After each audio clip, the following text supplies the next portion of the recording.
Hi, this is Alan from Creating Multiple Streams of Passive Income, and I'm going to talk to you today about why increasing taxes isn't the solution for entrepreneurs. So the debate over taxation often centres on the government's need for revenue. However, the impact of high taxes on entrepreneurship is often overlooked. So this video explores why increasing taxes is not the solution for fostering economic growth and why alternative approaches are necessary. So high tax burdens can significantly hinder entrepreneurial growth in several ways. Stifle business expansion. When businesses face high taxes, they have less capital available for investments in new projects, hiring employees, and expanding their operations. So this can limit their growth potential and stifle innovation. And there's a ripple effect on innovation and job creation. A thriving entrepreneurial ecosystem is crucial for driving innovation and job creation. High taxes can discourage entrepreneurs from taking risks and starting new ventures, leading to a slowdown in economic activity. So there are numerous examples of businesses struggling under high tax regimes. All you've got to do is look at the high street for all of the retail businesses that are there. Hospitality businesses, they have taxes to pay, employers' contributions, national insurance, all sorts of direct and indirect taxes from the central government and also the local authority as well, business rates and so on. So what are the alternative solutions to promote entrepreneurial success?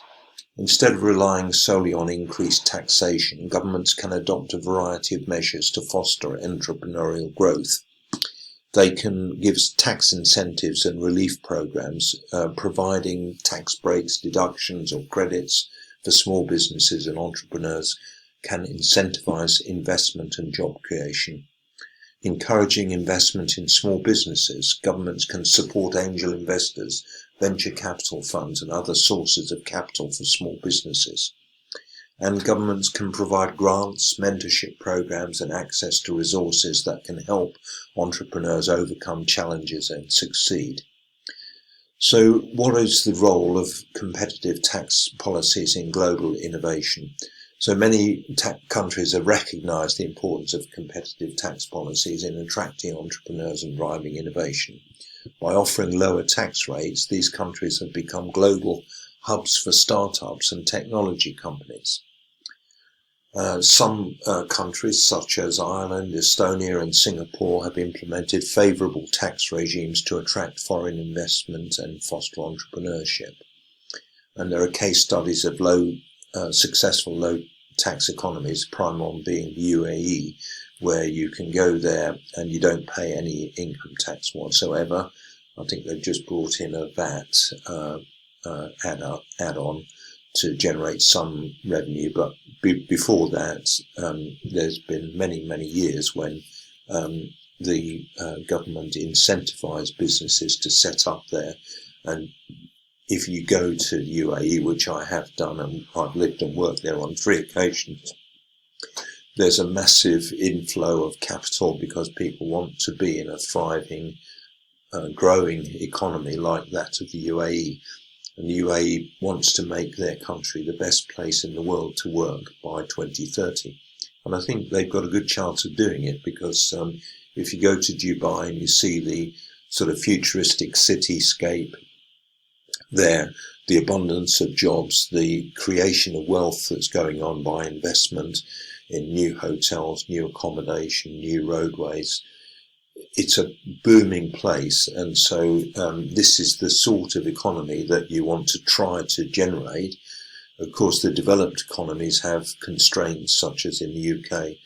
Lack of space is a big constraint on road building, railway building, and even the planning system. But that's getting to the detail. What we're talking about here is the importance of balanced taxation policy for maintaining global competitiveness. So you want to try to attract the entrepreneurs from different countries in the world to your country so that they invest with you and they generate wealth with you.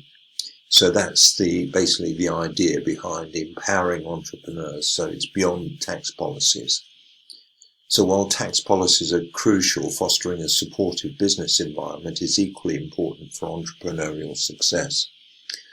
So this would mean reducing bureaucratic hurdles and improving access to financing and providing adequate infrastructure and support for small and medium businesses, and access to resources and mentorship, because often entrepreneurs need access to such resources, mentorship, support systems and networks in order to succeed.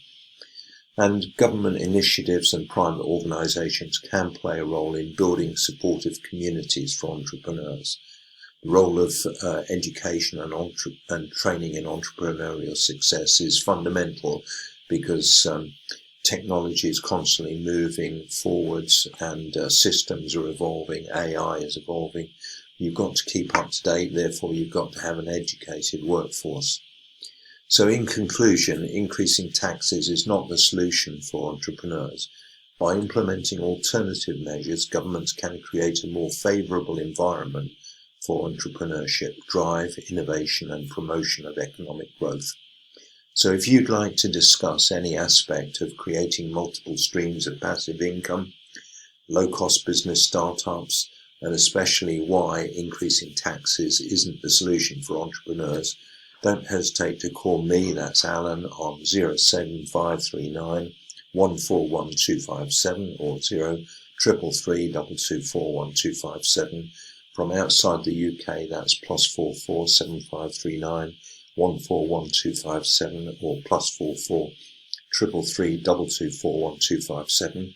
You can schedule a call with me at calendly.com/AlanJE, or you can drop me an email to alan@alpusgroup.com or alan@creatingmultiplestreamsofpassiveincome.com. Cheers for now.